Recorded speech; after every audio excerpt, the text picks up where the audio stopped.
elucidate the economic reasoning behind the existence and design of Cosa Nostra's core, quote unquote, legal institutions. And there's a wonderful quote from Joseph Bonanno that I think captures the kind of the self-governance components of what I try and talk about in the paper, namely the courts. He says, why can't we solve our problems peacefully among ourselves? And it goes to show you, I think, that even people who are ostensibly engaging in kind of lawless criminal activity have strong incentives to actually produce order when it makes sense, when the benefits exceed the costs. To kind of give you a brief overview of the argument and evidence of the paper before I kind of get into things, what I try and argue is that Cosa Nostra secrecy is extremely valuable. It helps them to avoid imprison. It enhances criminal profits more generally. But the problem is Cosa Nostra secrecy is also vulnerable. It's vulnerable to free riding by its own members. Members don't bear the full consequences of engaging in behavior that ostensibly risks or jeopardizes the secrecy of the organization more broadly. And so what I try and argue in the paper is that one of the reasons or one of the ways in which Cosa Nostra tries to reduce this free riding issue is to create their own kind of informal court system that help to preserve secrecy by incentivizing peaceful dispute resolution between and amongst Cosa Nostra members. And as evidence, I really emphasize the timing of the creation of the commissions, both in the American and the Sicilian cases, and in the case of the Calabrian mafias, the Drangheta. And then also just looking at the institutions of the Drangheta more generally. And also, I apologize if I can't pronounce that correctly. That's my fault. They managed to maintain a high violence equilibrium up until the point when secrecy rises and they create their own quote unquote commission-like institution. So there are, I think, a couple neat parts of the paper, but I'm just going to highlight two that I'm particularly excited about. The first is that secrecy can matter, especially for in the economics literature and industrial organization. There's not been a lot of work that's been done that emphasizes secrecy as an independent variable, if you will. So there's not a lot of work done that shows that, how variations in the value of secrecy might impact the institutions of a firm or a criminal firm, for that matter. The other key component, I think, is I get to leverage a pretty unique data set, which is I did a lot of archival work over the summer looking through what these are declassified FBI documents. That's uncovered, it's more granular, and it has uncovered more and new institutions that we weren't previously aware of with respect to Cosa Nostra. And so jumping right into the, that's backwards, jumping into the data itself, here's a screenshot from one of the documents. You can see the confidential heading towards the top. The FBI files span basically from 1959 through 1975, and they're particularly cool. They're particularly cool because they're more granular and more reliable than stuff that's been done previously or written about previously with respect to the Cosa Nostra. The FBI documents are informed by informants who are either current members of Cosa Nostra at the time, basically during the mid 20th century, or close associates of Cosa Nostra. And in the FBI files, there's information about the structure of the organization, the identities of members, day-to-day operations, their descriptions of meetings, the rules, the rituals, customs, and procedures of Cosa Nostra. And there are also a lot of actually recorded conversations between high-ranking members and low-ranking members, usually, in which the FBI managed basically to secretly record them in the transcripts or in these documents as well.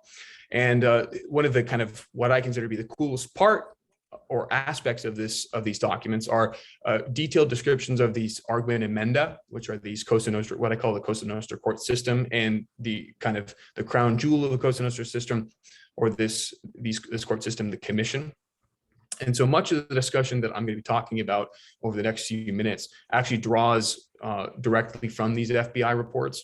But as I'm sure you all are aware, even some of the best resources can ultimately be incomplete.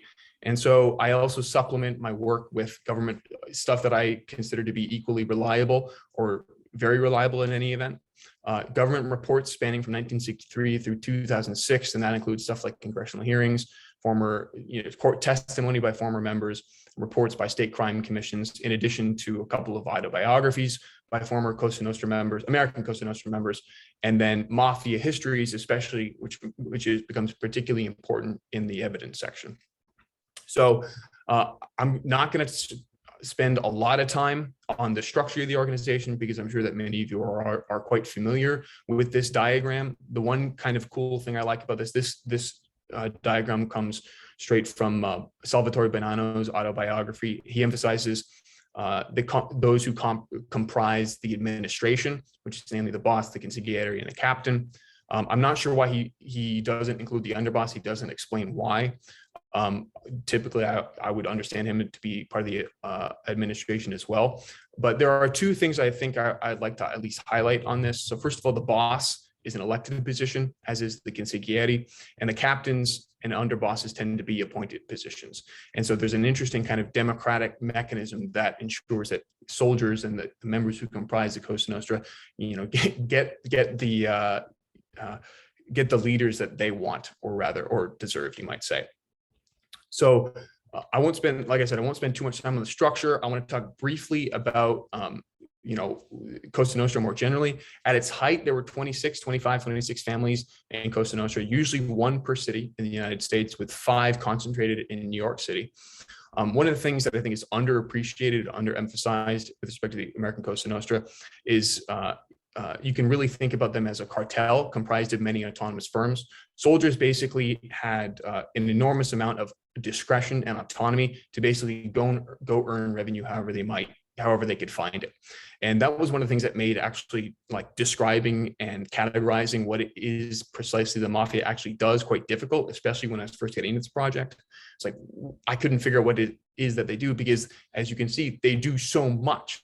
And these are all from autobiographies and the FBI materials. They earn the most amount of money from loan sharking and gambling. Loan sharking here refers to basically loaning out money at exorbitant interest rates, like 20% over a week. It accrues 20% interest over a week.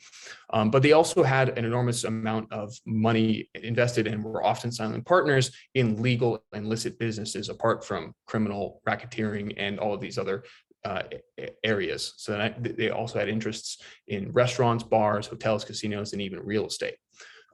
So turning now to kind of the argument, or the kind of the environment of Cosa Nostra. I mentioned earlier that secrecy is valuable and vulnerable. It obviously enhances criminal profits. The less often that you're going to prison, the better, the more money that you're going to make, and the more coordination you're able to sustain with one another. The problem is that the value of secrecy is common property. It's held in common by all of the members. And that actually ensures that members don't bear the full consequences of secret revealing behavior.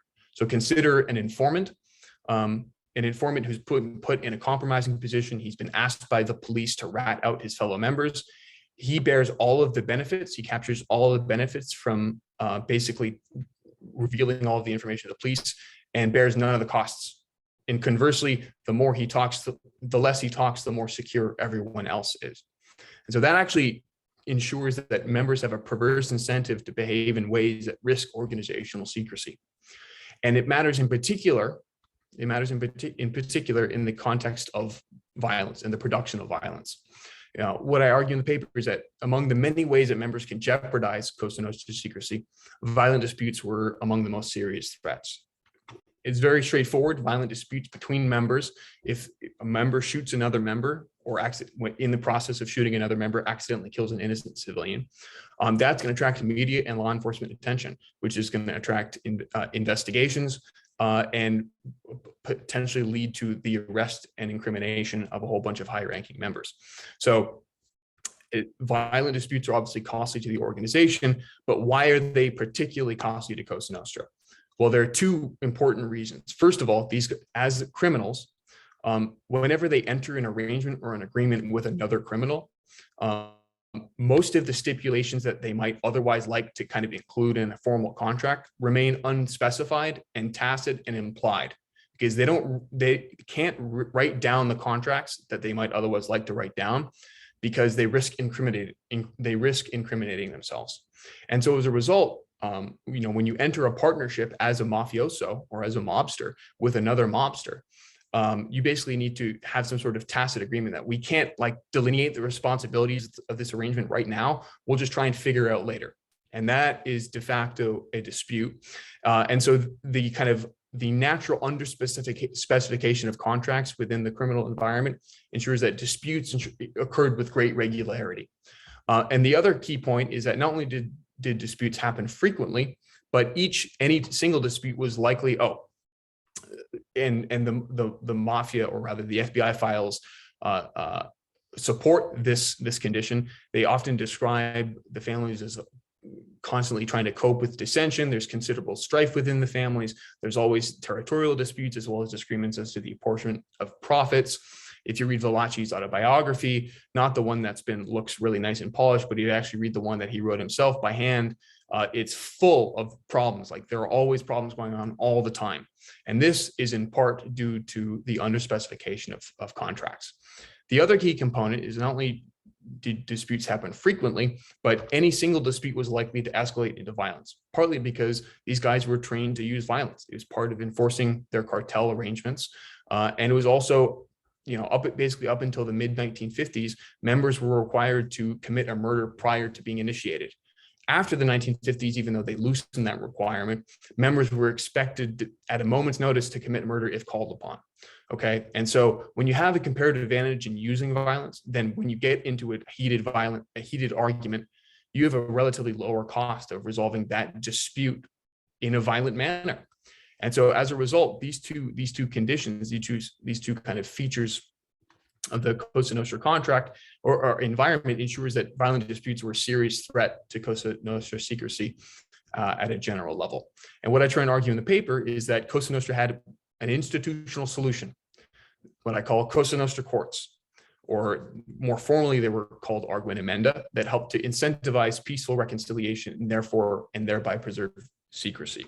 So within the FBI files, these are referred to as trials, as hearings, or a group to which a dispute may be appealed.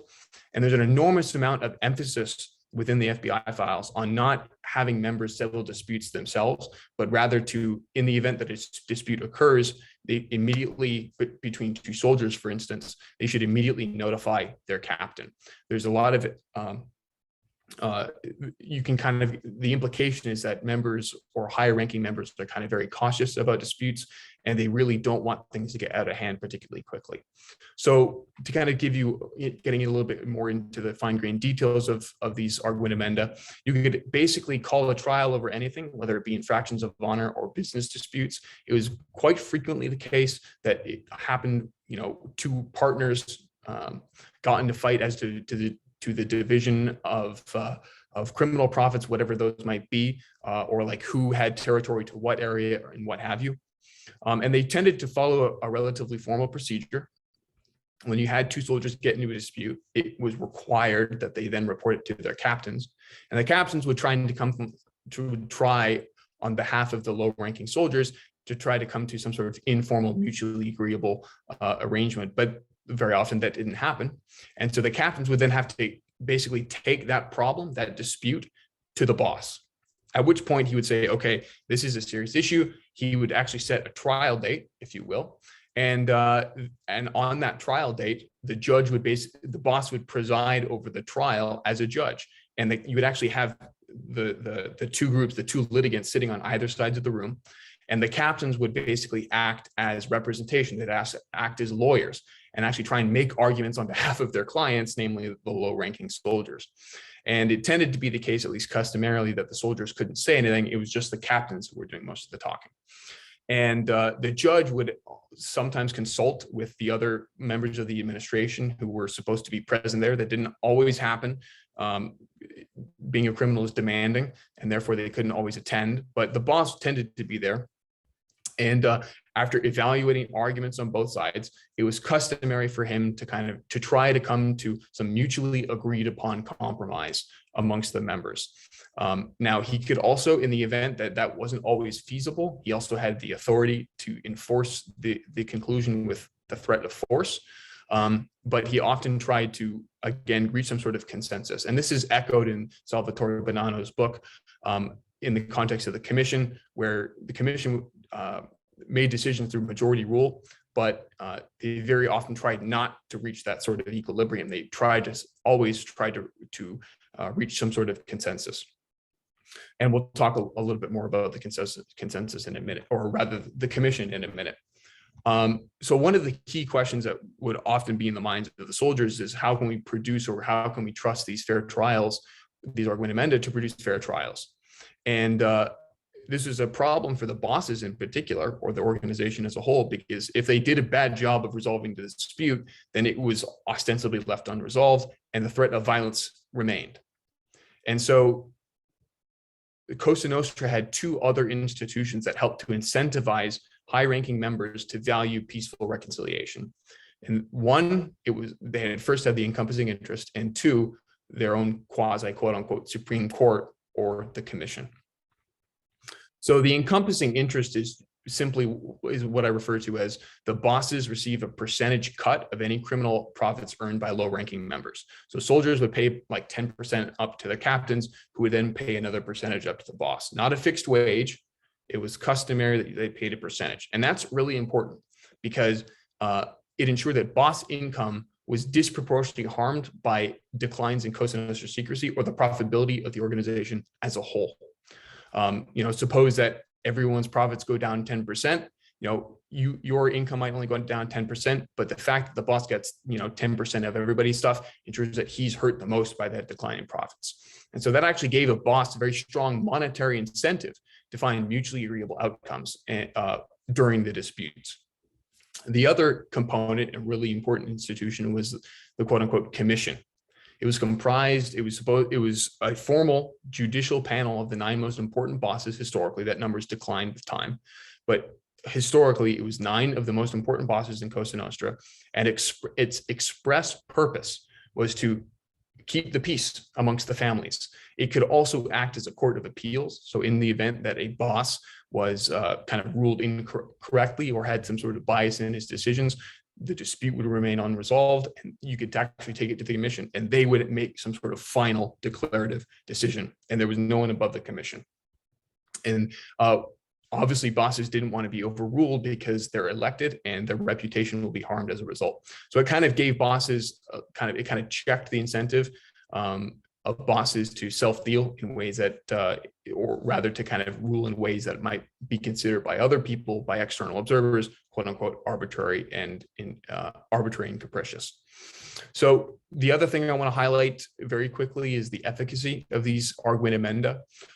They were quite popular, and they were so popular that bosses spent a great majority of their time actually resolving disputes. Bonanno suggests, he says that the peacekeeping institutions were the boss's main responsibility, and in the FBI files, guys like Angelo Bruno in Philadelphia, boss of the Philadelphia family, he was described as running around all the time trying to resolve disputes. The other thing to keep in mind is that members themselves kind of credit these institutions as being relatively successful. This quote from Valachi, I think, is quite kind of indicates that quite strongly. He credits them for managing to keep the peace despite the kind of volcanic atmosphere within New York City, because again, disputes are happening all the time because there's so many members in New York. And then the other thing too to keep in mind is that there are a number of reports by state crime commissions during the 1980s that all highlight how nonviolent LCN is relative to other organizations at the time. So I'm going to spend the last 5 to 10 minutes trying to persuade you that these Cosa Nostra institutions are in fact designed, and in part designed to help preserve secrecy. And so the theory is we're going to turn to theory and evidence, and the theory is very straightforward. Maintaining and designing these peacekeeping institutions has a cost, right? Bosses forego criminal opportunities when they settle disputes. They might much rather be eating food, doing whatever, playing video games, planning their own criminal escapades, what have you. The point is, bosses have so many other things they might prefer to be doing. And so you should only really see these peacekeeping institutions kind of exist or be used as long as the benefits that they generate exceed the costs of maintaining them, okay? And so the kind of implication that comes out of this is that peacekeeping institutions, we ought to expect peacekeeping institutions to vary with the value of secrecy. And there are 2 predictions I use. The first is formal peacekeeping institutions should emerge when secrecy becomes more valuable, when it rises in value. The other prediction is that a mafia that does not value secrecy won't have the same formal and or effective peacekeeping institutions as one that does value secrecy quite a bit. And so the evidence generally supports these two predictions. And as I mentioned at the beginning, I talk about the timing of the creation of the commissions, and also we consider the foil, the Drangheta, actually is quite informative as well. So the timing of the American Commission, the American mafia was operating in the United States, and in particular in New York City, well before 1931, and they had internecine feuds, if you will, well prior to 1931. But the value of secrecy rose in 1931 due to the first large-scale, quote-unquote, interfamily war, considered the Castellammarise War. Okay, and it's Bonanno says that there were hundreds of people that died. I think that's a little bit exaggerated, but it is clear that it was more violent than in the past, because the FBI files revealed that Masseria was actually warned by police that they had to keep things low key. They had to get things under control because they were drawing far too much attention to themselves. And Salvatore Bonanno has this wonderful quote where he basically emphasizes that Luciano was super worried that they were going to undermine their very strong relationship with police at the time. And if the dead bodies continued to pile up in New York City, they would lose, there would be an enormous amount of public outrage, and that would require the politicians to kind of crack down. And so all of a sudden, the benefits of creating a kind of a formal institution that would help to preserve Cosa Nostra secrecy and peace in perpetuity rose in value. And later, Bonanno credits the creation of the commission as helping to ensure that there are far fewer disturbances in New York, far less friction between families, and importantly, far less police involvement with members of Cosa Nostra. And as a kind of robustness check, I think it's useful to consider, or the last thing I'll say, the rise in the value of secrecy made economical the creation of this new peacekeeping institution, the commission. As a kind of robustness check, I'd like to turn to the Sicilian Mafia. In the case of the Sicilian Mafia, they didn't create their own version of the commission until 1957, which is, at least to my mind, a little bit puzzling. It's the origin of the mafia, as people tend to understand it, and you should anticipate that they have the most advanced and formal institutions. But Bonanno says that the commission was not an integral part of the tradition. No such agency existed in Sicily up until 1957. And so question to my mind is why? And I think there's a very simple explanation, which is secrecy was less valuable in Sicily due to the inexpensiveness of bribery and intimidation. Secrecy and bribery are substitutes. They're ostensibly substitutes. You can avoid imprisonment by either keeping things secret or by bribing your way out of a sticky situation. And so due to relatively higher levels of corruption, in Sicily, it was less expensive for Sicilian mafia to simply bribe their way out of situations rather than to rely wholeheartedly on secrecy, at least up until 1957. What happens in 1957? Well, there's a really important law passed in the United States, the Boggs-Daniel Narcotic Control Act of 1956. That law basically, it greatly increased the prison sentences of narcotics trafficking violations. And so it made it very, very costly and prompted the Cosa Nostra to have their famous Appalachian meeting, during which a bunch of families formally forbade their members from engaging in any sorts of narcotics trafficking. At which point there's the famous meeting when Bonanno goes over to Sicily and encourages the Sicilian mafias to enter international narcotics markets at scale. And that's particularly important because at that point, when you have to try and coordinate and manage multiple international jurisdictions where the levels of corruption are much lower, that's going to create a rise in the value of secrecy if you want to maintain these long linkages in drug trafficking networks. So the value of secrecy for the Sicilians rise, and makes economical the creation of a formal institution to help resolve disputes. So the second part is the formality. What we would like in an ideal world would be an identical mafia that doesn't value secrecy, and to kind of see how its institutions contrast with that of the American mafia. Fortunately, we have the 'Ndrangheta. They're not perfect, obviously, but they're quite close. First of all, they do settle disputes in a very different way, and they're contemporaneous with the Americans. They operate and exist within Calabria, but they share similar customs. For example, omerta, that's the important one. They also are similar in size relative to the Americans, and they also kind of have a very diverse set of revenue sources like the Americans. But there's obviously a really big difference. The 'Ndrangheta valued secrecy much less than other mafias. There's this wonderful quote from Buscetta, who describes the Calabrian mafia as an entity sui generis, and they're known more generally as having and maintaining a very low level of secrecy, almost non-existent, really, says Buscetta. So according to my theory, we ought to expect them not to have hyper-formalized peacekeeping institutions and to care that much about the creation of violence. And as it turns out, they really didn't. They much preferred to resolve disputes via blood feuding or vendetta instead. Paoli, who's a whose book is an amazing study of the 'Ndrangheta and the Sicilian mafia, says that basically up until the 1990s, it was expected that any infractions or disputes amongst Drina or units within the 'Ndrangheta had to be resolved through some sort of vendetta or some sort of blood feuding. And more generally, to kind of give you a little bit more context about the practice of blood feuding, preserving honor required vengeance on behalf of, in order to kind of rectify your honor. All members were obliged to participate in the feud. And importantly, no other families were allowed to intervene in order to settle the dispute, which is very much unlike the American Cosa Nostra, and in particular the commission, which actually had the authority to do so. And so feuds were regarded as exclusively personal matters amongst families. The other kind of interesting thing is that female relatives, at least in Calabria, were not always considered off limits, which is very much unlike the Americans, where women and children were basically kept at arm's length.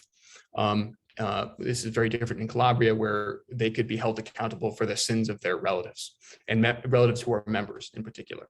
And as a result, there were much higher rates of kind of mafia murders relative from New York City relative to Calabria. The New York City numbers come from Rob. Rob has a couple of numbers, and then the 54 per year comes from Catino. And obviously you can see, and I think in part it's evidence in support of the fact that this blood feuding was a serious issue, and it was far more dangerous to be a mafioso in Calabria than New York City.